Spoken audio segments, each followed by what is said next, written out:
حضرت بقیُدین ابن مخلد کہتے ہیں میں اپنے ماموں کے پاس پڑھتا تھا اور میری طلب حدیث پاک میں اتنی زیادہ تھی کہ میرے ماموں مجھے کہنے لگے پتر تو بغداد چلا جا امام احمد بن حنبل کے پاس، میں تیرا ذوق نہیں پورا کر سکتا۔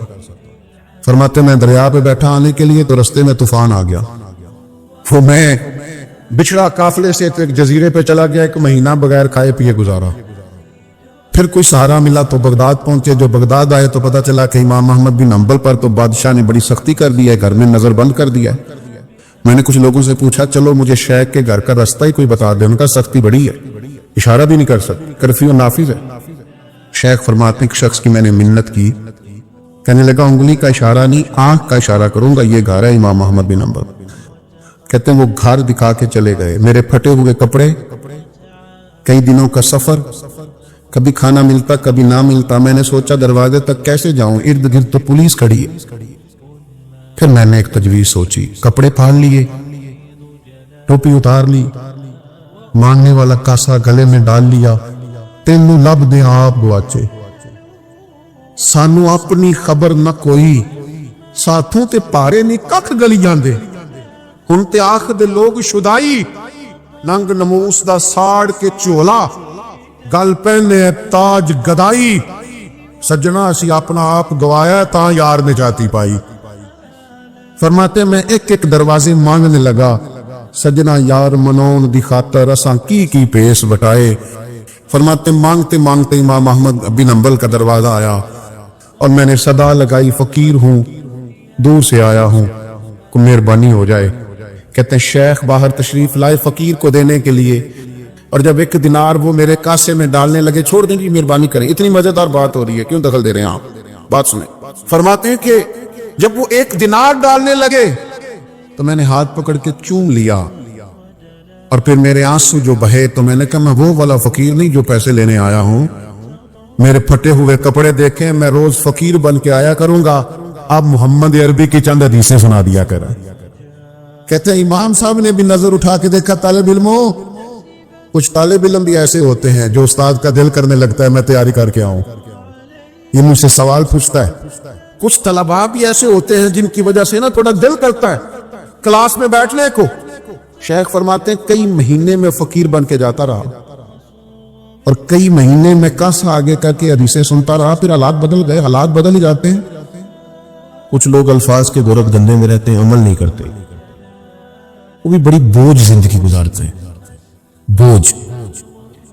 جب آپ کہتے کچھ ہوں کرتے کچھ ہوں تو آپ کو محسوس ہوتا ہے کہ میں نا نارمل زندگی نہیں جی رہا، میں کوئی اداکاری کر رہا ہوں۔ اور جب آپ کا قول ہی آپ کا حال ہو، جو آپ کہہ رہے ہو وہی کر رہے ہوں، تو پھر آپ یقین کریں کہ کوئی کام بھی بوجھ نہیں بنتا، پھر کام کرتے ہوئے مزہ آتا ہے، پھر بندے کو سکون نصیب ہوتا ہے کہ نہیں میں جو کر رہا ہوں یہ ٹھیک کر رہا ہوں۔ اللہ تعالیٰ نے نبی پاک صلی اللہ تعالیٰ علیہ وسلم کی جو ذمہ داریاں بیان فرمائی، نبوت کی جو ڈیوٹیاں رب نے بیان فرمائی کہ میرے محبوب یہ ڈیوٹیاں فرمائیں گے، اللہ کی طرف سے رسول کریم صلی اللہ تعالیٰ علیہ وآلہ وسلم کے تعلق سے جو چیزیں بیان ہوئی ان میں ایک بات یہ بیان کی گئی، فرمایا وَيُعَلِّمُكُمُ الْكِتَابَ وَالْحِكْمَةَ، میرے نبی تمہیں علم بھی سکھائیں گے اور حکمت بھی سکھائیں گے، اور وَيُعَلِّمُكُم مَّا لَمْ تَكُونُوا تَعْلَمُونَ، جو تم نہیں جانتے وہ سارا میرے رسول تمہیں عطا فرمائیں گے۔ ہمارے ہاں پہلی بات تو یہ ہے کہ علمی ذوق ہی نہیں سرے سے، اور اگر ہے بھی کچھ لوگوں میں تو وہ اس لیے سیکھتے ہیں کہ 2-4 باتیں سیکھ لوں گا، پھر جا کے اپنے محلے کی مسجد کے امام سے بحث کروں گا کہ میں تو فلانی جگہ سے یہ بات سیکھ کے آیا ہوں، آپ تو یہ کرتے ہیں۔ اپنی تربیت کے لیے سیکھنا، اس سے انسان کو نفع ہوتا ہے، اور ایک یہ کہ جاہلوں کے روب جمانے کے لیے سیکھنا، علماء سے بحث کرنے کے لیے سیکھنا، تو نبی پاک صلی اللہ علیہ وسلم نے فرمایا جس نے اس لیے دین حاصل کیا کہ علماء سے بحث کرے گا یا جاہلوں پہ روب جمائے گا، اسے تو اللہ جنت کی خوشبو بھی عطا نہیں کرے۔ آپ اس ذہن کے ساتھ علم حاصل کریں کہ ہم نے اس پر عمل کرنا، اور آپ سیکھ لیں چیزیں۔ آپ یقین کریں بڑے بڑے پیارے بچے پریشان دیکھے، گھر اجڑتے دیکھے، اور نونے حال 4 سال کے بلک بلک کے روتے، اماں بھی چاہیے ابا بھی چاہیے، طلاق ہو گئی، لیکن جب نیچے اتر کے دیکھا تو صرف اتنا پتا چلا کہ جہالت ہے. اس بندے نے M.Com کیا ہوا ہے, اس شخص نے FSc کی ہوئی ہے, BSc اس نے کیا ہے, یہ دنیاوی تعلیم رکھتا ہے, لیکن اس کو یہی نہیں پتا تھا کہ طلاق 3 اکٹھی نہیں دینی چاہیے. اسے پتہ ہی نہیں تھا. یہ تو صرف دھمکی دیتے ہی 3 طلاقیں دے بیٹھا ہے, اور پھر آگے کہتا ہے مولانا اب کیا بنے گا. اگر اسے صرف اتنا ہی پتا ہوتا کہ طلاق دینے کا ڈھب سے طریقہ کیا ہے, اور اگر اختلاف ہو جائے تو پھر خاتون کو منانے کا, سجانے کا, سنوارنے کا, اور واپس اس کو اصلاح پہ لانے کا قرآن و سنت نے کیا طریقہ بیان کیا ہے, تو آپ یقین کریں کہ بڑے بڑے گھر اجڑنے سے بچ جاتے. لیکن 3 مہینے تک لوگ شیروانی تو پسند کرتے رہتے کہ شادی پہ کون سی پہننی, اور والد 6-7 درزیوں تک تو رسائی دلا دیتا ہے کہ یہ صحیح بنا دے گا تو یہ صحیح بنا دے گا. لیکن جو فتوے آپ نے بعد میں علماء سے لیے ہیں, کاش اپنے بیٹے کا بازو تھام کے ہم اسے لے جاتے اور کہتے مولانا اس کا نکاح کرنا ہے, اسے ذرا آپ شادی کے, نکاح کے, خواتین کے مسائل کے اور طلاق کے معاملات پر تھوڑا سا آگاہ کر دیں, تو آپ یقین کریں کہ یہ جو کورٹ کچہریوں میں روز رش ہوتا ہے اور وکیلوں کو آپ فیسیں دیتے ہیں یہ بچ جاتی, اور لمبا کام نہ آپ کو کرنا پڑتا, اور اس کے لیے دور نہیں جانا پڑے گا آپ کو, اس کے لیے آپ کو بہت لمبا سفر نہیں کرنا پڑے گا.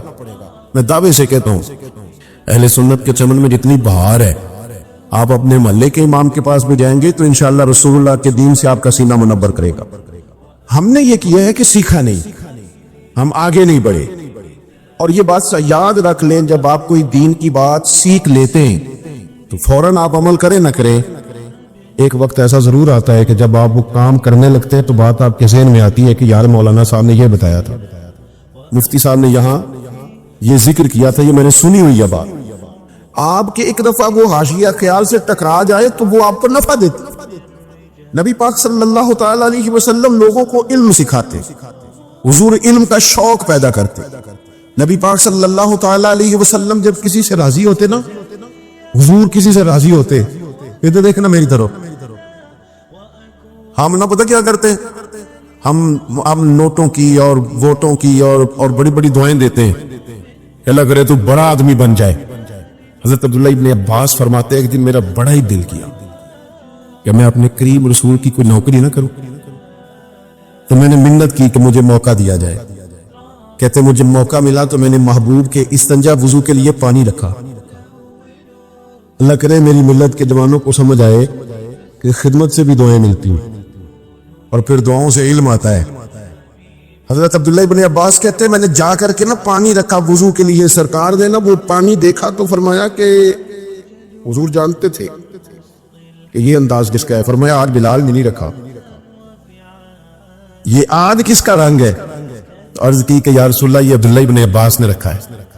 تو حضور نے فرمایا بلاؤ نا. جب حاضر بارگاہ ہوئے تو محبوب نے تبکی بھی دی, اور حضور نے فرمایا اے اللہ اسے علم بھی عطا فرما اور فقاہت بھی عطا فرما. تو نبی کریم جب راضی ہوتے تو علم و عمل کی دعا دیتے کہ اللہ تیرا سینہ کھول دے, تجھے اللہ انشراح صدر, تجھے اللہ تبارک و تعالی علم کی خوشچینی کرنے کا موقع دے. حضور یہ دعا دے. پھر کیونکہ ہمارے ہاں اب بہت سارے لوگ ہیں جن کا دعویٰ علم لدنی کا ہے, یعنی وہ کہتے ہیں فیض ہے, پیر صاحب کا بیٹا ہے تو اس کو فیض ہے, اور اکثر کو فیض ہی ہے زیادہ تر کو. اللہ تعالیٰ جزائے خیر دے آپ کو. وہ فیض پہ بھی بڑا لمبا چوڑا نظام چل رہا ہے. تو میں کہتا ہوں کہ حضور نے دعا بھی دے دی, تبکی بھی دے دی, فیض تو ہو گیا تھا. لیکن اعلیٰ حضرت بریلوی نے لکھا ہے کہ حضرت زید بن ثابت رضی اللہ تعالیٰ عنہ حدیث کے بڑے عالم تھے, بڑے حافظ تھے. جناب عبداللہ ابن عباس کو پتا چلا کہ یہ نبی کریم علیہ السلام کی احادیث زیادہ جانتے. جناب عبداللہ ابن عباس فرماتے میں جا کے ان کے گھر کے باہر بیٹھ جاتا تھا, اور میں نے کبھی استاد کو کہا نہیں تھا کہ مجھے آ کے سبق پڑھا دے. میں بیٹھا رہتا تھا, وہ مرضی سے دروازہ کھولتے تھے, اور جب مرضی سے باہر آتے تھے تو میں کہتا تھا استاد جی اگر طبیعت مبارک چاہے, موڈ ٹھیک ہو تو دل کرتا ہے مدینے والے کی 4 حدیثیں تو سنا دے. اس ذوق سے, اس کا مطلب ہے دعا سے شوق علم آتا ہے. پھر آپ کو محنت کرنی ہے, پھر آپ کو آگے بڑھنا, اور پھر اس ترتیب کے ساتھ علم حاصل کیا. ہمارے ہاں نا اب کوئی نہیں قدر رہ گئی اساتذہ کی. استاد یاد اس وقت آتے ہیں جب ہم نے اپنی سند سے ثابت کرنی ہوتی ہے, استاد یاد آتے ہیں. پھر ہم بتاتے ہیں کہ نہیں فلاں سے سند ہے. ورنہ بہت سارے پیر تو خیر میں بتا دوں کافی سارے علم لدنی والے ہیں، اور جو خطیب واعظین ہیں وہ ویسے کہتے ہیں کہ بس اللہ کا فضل ہی ہو گیا تھا. حالانکہ یہ ہوتا نہیں. آپ کہیں نہ کہیں کسی نہ کسی نے تو آپ کے رستے پہ چڑھایا ہے نا، کسی نے تو راہ دکھائی ہے نا، لیکن لوگ ذکر کرنا پسند نہیں کرتے. اعلیٰ حضرت بریلوی رحمۃ اللہ علیہ فرماتے ہیں کہ جناب عبداللہ ابن عباس کا پھر حال یہ تھا، چونکہ شاگرد تھے حضرت زید بن ثابت رضی اللہ تعالیٰ عنہ کے، تو سرکار اعلیٰ حضرت فرماتے ہیں گھوڑے پہ آ رہے تھے حضرت زید بن ثابت. تو ایک تو یہ کہ استاد بلاتا ہے اور استاد باقاعدہ کہتا ہے کہ آؤ ذرا مجھے خدمت کی ضرورت ہے. کہاں نہیں، وہ تو روٹین میں آ رہے ہیں، گھوڑے کی لگام تھامی ہے، حاجت نہیں. لیکن حضرت عبداللہ ابن عباس نے دور سے دیکھو میرے استاد جی آ گئے، دوڑ کے آگے بڑھے اور گھوڑے کی لگام پکڑ لی، چلنے لگے. تو حضرت زید بن ثابت کہنے لگے آپ حضور سید عالم علیہ السلام کے چچا زاد ہیں، آپ کا خاندان بڑی شانوں والا، یہ آپ کیا کر رہے ہیں؟